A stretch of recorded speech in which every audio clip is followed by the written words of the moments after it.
এই কাজগুলো করতে হবে কিনা? ভালো না খারাপ? করেন। আর নিয়মতান্ত্রিক লাইফ লিড করবো আমরা।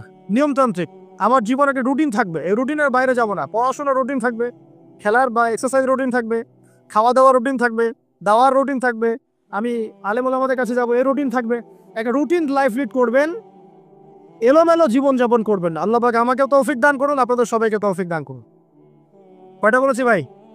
বলেন। 6 নাম্বার, যৌবনকালে সবচেয়ে বেশি বেঁচে থাকবো নারীর ফিতনা থেকে। কি থেকে ভাই? খুব ডেঞ্জারাস। এদিকে দেখেন না ভাই, আমার দিকে দেখেন, ও থাক না ওর মতো। যৌবনকালে সবচেয়ে বেশি বেঁচে থাকবো কি থেকে? একটা হাদিস বলি, নবী সাল্লাল্লাহু আলাইহি ওয়াসাল্লাম বলেছেন, মা তারাকতু বা'দি ফিতনাতান আদাররু আলা রিজালি মিনান নিসা। আমি আমার পরে, নবীজি বলছেন, আমি আমার পরে পুরুষদের জন্য নারীদের চেয়ে ভয়ঙ্কর কোনো ফিতনা রেখে যাই নাই। কেমন ফিতনা? আপনি একটু অনেস্টলি বলেন তো দেখি, যে আমরা যারা পর্নোগ্রাফিতে টুকটাক আসক্ত বা এ ধরনের অনলাইনে বা অফলাইনে এই ধরনের হারাম সম্পর্কের সাথে আছি, মন থেকে কি আপনি ফিল করেন যে আল্লাহ আপনার সাথে আছে? বলেন তো দেখি, অনেস্টলি বলেন। আপনি যখন নামাজ পড়ে বাসায় ফিরে যান, ফিরে যেতে যেতে যদি আপনার চোখে খারাপ কিছু পড়ে, আপনার মনের নূরটা নষ্ট হয়, আপনি বুঝতে পারেন না? বুঝতে পারেন না?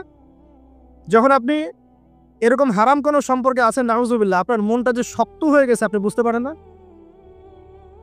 আল্লাহর ওয়াস্তে নারী জাতির ফিতনা থেকে সর্বোচ্চ দূরত্ব অবলম্বন করবেন। আল্লাহ পাক তৌফিক দান করে নেন। কি করবো তাহলে আমরা? ওই যে বলেছি, হালাল সম্পর্ক করতে পারলে হালাল, যদি করতে না পারি সবর করবেন। কি করবেন? সবর করবেন, ভালো কাজে ব্যস্ত থাকবেন, বেশি বেশি রোজা রাখবেন। কি করবেন? বেশি বেশি রোজা রাখবেন। সোমবারে রোজা রাখবেন, বৃহস্পতিবারে রোজা রাখবেন। এভাবে আপনি আপনার জীবনটা গুছিয়ে নেন, আল্লাহ পাক প্রবৃত্তিকে নিয়ন্ত্রণ করার ক্ষমতা দিবেন ইনশাআল্লাহ। এরপরেও যদি ভুল হয়ে যায়, হতে পারে এই যুগটা ফিতনার যুগ, চরম ফিতনার যুগ। যদি কোনো ভুল হয়ে যায়, খবরদার আপনি হতাশ হবেন না। ভুল হয়ে গেলে কখনো হতাশ হবেন না। হতাশা শয়তানের পক্ষ থেকে আসে। কখনো হতাশ হবেন না। দেন অজু করে জায়নামাজে দাঁড়িয়ে 2 রাকাত নামাজ পড়ে আল্লাহকে বলবেন, আল্লাহ আমার ভুল হয়ে গেছে, আমাকে মাফ করে দাও। করা যাবে ইনশাল্লাহ। জীবনে কখনো হতাশ হবেন না। জীবনে যাই হয়ে যাক না কেন, কখনো হতাশ হবেন না। মনে রাখবেন, আল্লাহ আপনার রব, আল্লাহ আপনার সাথে আছেন ইনশাল্লাহ। অতএব নারীর ফিতনা থেকে নিজেকে বাঁচিয়ে রাখার চেষ্টা করুন, আল্লাহ পাক তৌফিক এনায়েত করুন। 7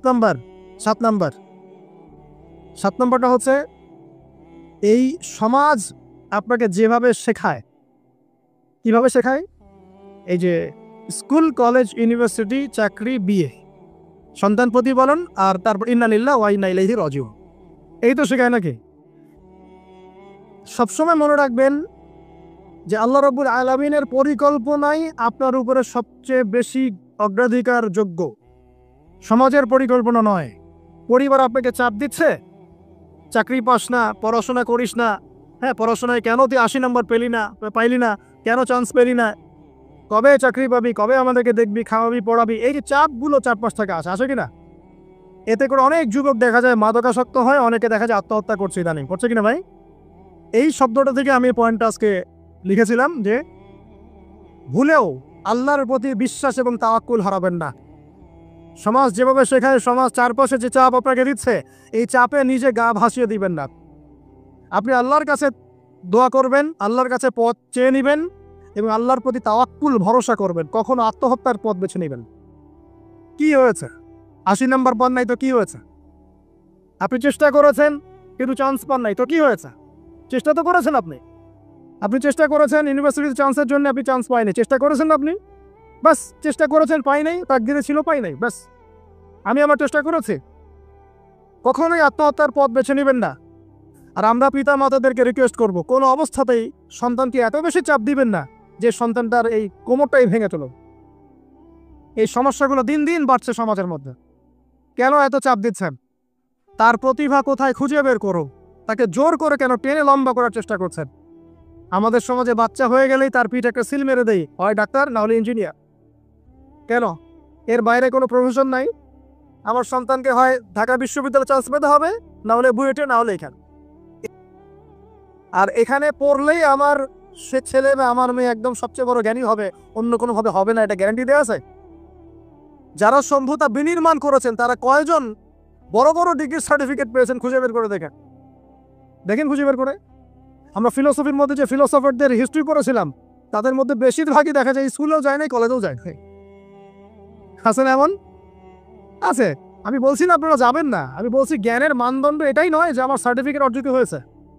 সার্টিফিকেটটাই জ্ঞানের মানদণ্ড নয় তো। হ্যাঁ, প্রতিযোগিতার একটা জগৎ আছে, আমাকে সেই জগৎ উতরাতে হবে। আপনি চেষ্টা করবেন, যদি না হয় তাকদীরে ছিল, হয় নাই, বাস হয় নাই। আমাকে আল্লাহ পাঠিয়েছেন তার ইবাদত করার জন্য, এখানে আত্মহত্যা করার জন্য আল্লাহ আমাকে পাঠান না। আমার জীবন যদি দিতেই হয় তাহলে আল্লাহর জন্য দিব ইনশাআল্লাহ। ঠিক আছে কথা? ব্যাস, দুনিয়ার জন্য নন। আল্লাহ পাক বোঝার তৌফিক দান করুন। কটা বললাম? 7টা আর 8টা? 7টা। 8 নাম্বার, 8 নাম্বারটা ইম্পর্টেন্ট এবং এটা আপনাদের জন্য মজাদার আসুক। সেটা হলো 8 নাম্বারটা বেশি ইম্পর্টেন্ট। এটা হচ্ছে দিনের পথে চলার ক্ষেত্রে আপনি অনেক রকম মতবাদ পাবেন সামনে। কেউ বলবে আমারটা সঠিক, কেউ বলবে না ওরটা নয়, আমারটা সঠিক, কেউ বলবে না আমার দলটা সঠিক, কেউ বলবে না ওর সংগঠন সঠিক। এগুলো আপনার কান ভারী করে ফেলবে একদম। তখন মনে হবে যে আগেই ভালো ছিলাম রে ভাই, নামাজ পড়তাম না, এখন নামাজ পড়া শুরু করে দেখলাম যে আরে হাতটা বাঁধবো কথা, এটাই তো ফিক্স করতে পারতেছি না। এখন আমার কিছু তো অভিজ্ঞতা আছে ভাই, নাকি ভাই? ওর আলোকে একটা কথা বলে, সেটা হলো সমাজে কিছু ইখতিলাফি মাসআলা আছে, এই মাসআলাগুলো কানেও ঢুকাবেন না। আপনি ইবাদতের মধ্য দিয়ে আল্লাহকে পাওয়ার চেষ্টা করবেন। এবং চিরায়ত একটা ইসলাম আমরা ফলো করছি না, এই ইসলামের মধ্যে এমন কিছু নাই যেটা আপনাকে জাহান্নামে নিয়ে যাবে, এমন কিছু নাই। হ্যাঁ, প্রত্যেকটা ঘরানার মধ্যে কিছু বিভ্রান্ত মানুষ থাকতে পারে, এমন কিছু মানুষ এমন আমল করছে যে আমলটা হয়তো কোরআন এবং হাদিসে নাই। এটা তার সমস্যা, কোরআন সুন্নাহর সমস্যা না। কথা বুঝতে পারছেন? এটা তার সমস্যা, সে এটাকে সেই বেদাতটা করছে, সেই শিরকটা করছে। তার মানে এই নয় যে কোরআন হাদিস আমাকে শিরক শিখিয়েছে, বেদাত শিখিয়েছে। কোরআন এবং হাদিসে যেটা আছে এটা সুন্দর, এবং এটা চিরায়ত একটা ক্লাসিক্যাল ইসলাম আমাদের কন্টিনেন্টে আছে, বাংলাদেশেও আছে। এখানে থাকলে আপনি বিভ্রান্ত হবেন না ইনশাআল্লাহ তাআলা। বরেণ্য ওলামায়ে কেরামদের কাছে গিয়ে অন্তত একজন হকপন্থী আলেমের সাথে পরামর্শ করে আপনি আমল করার চেষ্টা করুন। আর যে বিষয়গুলো নিয়ে ইখতিলাফ আছে এগুলো নিয়ে সমাজে মতপার্থক্য সৃষ্টি করে সমাজটাকে বিভক্ত করতে যায় না। আল্লাহর ওয়াস্তে মসজিদ ভাগ করতে যায় না, সমাজকে ভাগ করতে যায় না। জাতিগত ঐক্যটা রক্ষা করেন, আল্লাহ পাক বোঝার তৌফিক দান করুন। আর যদি মানুষের মধ্যে খারাপ কিছু দেখি, ওই খারাপ কিছু বিষয়টা আমি এড়িয়ে যাবো ইনশাআল্লাহ। আর কোনটা ভালো কোনটা খারাপ আমি বুঝবো কিভাবে? আমি 10 জন আলেমের সাথে পরামর্শ করবো, বাস। আমি এত বড় আলেম নই, তাহলে আমি 10 জন আলেমের সাথে পরামর্শ করব যে হুজুর এই বিষয়টা চলছে, এটা সম্পর্কে আসলে বিষয়টা কি। একটা ঘরানার দিকে কখনো আপনি সাম্প্রদায়িকভাবে বায়াস্ট হয়ে যাবেন না। আপনি আপনার চিন্তাটাকে লিবারেল রাখবেন, হকটা যেখানে পাবো সেটা নিব ইনশাআল্লাহ। এমন নয় যে উনি বলেছেন বলেই হক, আর কারোটা নিব না, ওনারটাই নেব, এভাবে চিন্তা করবেন না। হক যেখানে আছে সেখানে যাবেন আপনি ইনশাআল্লাহ। আল্লাহ পাক আমাদেরকে বোঝার তৌফিক দান করুন। আর যে ইখতিলাফগুলো আছে এগুলো নিয়ে সমাজকে বিভক্ত করতে চায় না, মতানৈক্য নিয়েই ঐক্য হবে ইনশাআল্লাহ তাআলা। আল্লাহ পাক আমাদেরকে এই কথাটা বোঝার তৌফিক দান করুন। আর শেষের দুটো হলো যৌবনকালে আমরা আমাদের পরবর্তী জীবনের প্রস্তুতি গ্রহণ করবো ইনশাআল্লাহ।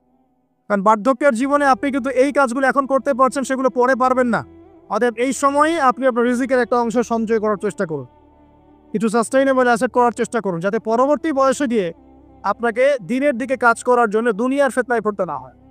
আল্লাহ পাক আপনাদেরকে হালাল রিজিকের ব্যবস্থা করে দিন, আমি দোয়া করি আল্লাহুম্মা আমিন। আর সবশেষ যেটা বলতে চাচ্ছিলাম, দেখুন যৌবনকালে আমরা যা করতে পারবো অন্য সময় পারি না, তাই এই যৌবনেই ইলম অর্জন করে আল্লাহ পাকের দ্বীনের এই দাওয়াতের মেহনত আমরা শহরে শহরে, গ্রামে গঞ্জে, জেলায় উপজেলায়, প্রত্যন্ত অঞ্চলের সমস্ত জায়গায় পৌঁছে দিব ইনশাআল্লাহ। যৌবনকালে আমরা বেশি বেশি দাওয়াতি কাজ করার চেষ্টা করবো, আল্লাহ পাক তৌফিক দান করুন। যতটুকু জানেন, আপনি এতটুকু জানেন না যে নামাজ পড়তে হয় 5 ওয়াক্ত, তাহলে নিজে পড়েন, মানুষকে নামাজের দাওয়াত দেন। আপনি এতটুকু জানেন না যে ভাই সুদ খাওয়া হারাম, জানেন কিনা ভাই?